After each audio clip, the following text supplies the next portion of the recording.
What's going on, people? Happy Wednesday. Now entering the afternoon.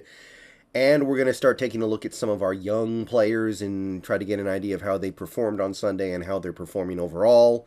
Obviously, we usually do this on Tuesday, but better late than never. So, let's talk about some of these rookies and sophomores. Uh, One thing that I said in my post game video was trying to find the positives coming out of that Panthers loss. Trying to find the good things to talk about would be the play of our tackles. And I believe that largely bared out in PFF's grades as well as my own personal evaluation just from watching the game. So Cross and Lucas are both guys who I think stood out in that game as guys who did their job well.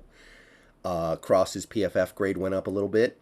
His run block grade actually went up, which is notable because we didn't run the ball at all, or well at all in that game. But his run block grade actually went up a little bit. It's approaching the point where you would call it, neutral. He did not pick up any penalties. He did not allow any sacks. He only allowed like 2 pressures.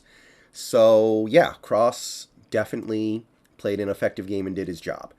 Abe Lucas also saw his grade go up a little bit. He did not give up a sack. He did not give up, he did not take on any penalties. I think he allowed a couple pressures, but nothing terrible. And yeah, both those guys did their job. If you were to make a list of the Seahawks players who played well against the Panthers, it would be those 2 guys. It would be, I'd say, the receivers, the 3 main big receivers. And after that, you kind of have to reach around the you have to dig around the bottom of the barrel a little bit, like maybe Darrell Taylor, the kick return, Godwin Igbuike. You guys know who I'm talking about. He obviously played a good game, but Cross and Lucas definitely had the list there, and I remember what I've said many times before now.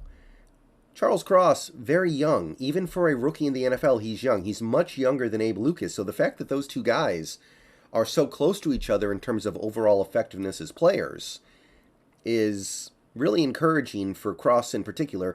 It's also encouraging for Lucas that he's become he's very close to becoming just an outright good player in the NFL. If he can get to a 70 PFF grade by the end of the year, which seems possible right now, at that point you would just call him a objectively, clearly, and genuinely good player. So, through it all, we've got a great foundation at tackle on this team. That's it for the offensive linemen. Curran and Forsyth did not play.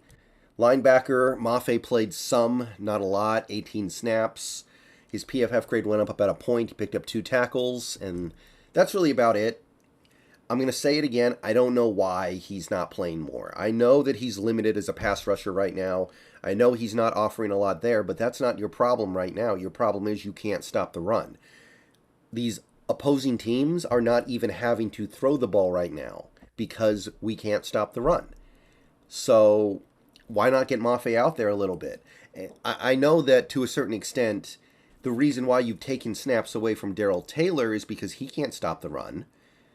Which, okay, I get that. That makes sense. But why are you not then giving more snaps to Mafe, whose strength is the ability to stop the run? So I'd like to see more Mafe for the rest of the season. And we know he can take on at least a few more snaps a game. Because we're talking about a guy who played more than 30 snaps in several games already this year. So you can at least give him that. And that's it for the linebackers. Obviously, Onujiogu not playing, and V. Jones is not playing right now. And the only guy in the offensive skill category who played in the Panthers game was Derek Young, and he played basically, 1 snap or 2 snaps? 1 or 2. So there's not much to report there because, of course, whenever Derek Young is on the field, that means we're going to run the ball. We do not throw the ball when Derek Young's in there pretty much ever. And if we do throw the ball, it's a screen pass, and it's going nowhere near Derek Young. We have not targeted him yet, I'm pretty sure. So that takes us to the defensive backs, which for most of the year has been the highlight of this segment. And for the most part, I think that is probably the case this week as well. I will say that there were a couple of things going on with Woolen's game that brought his grade down a little bit. I'll get to that in a second. But this has generally been the most exciting segment this year, and that might still be the case this week. Maybe not with the offensive tackles, but it's still pretty good. Kobe, his PFF grade went up a little less than a point. He had a couple tackles. He had a nice pass deflection. I think it was on a third down. He had a chance to maybe pick that off. Maybe he should have picked it off.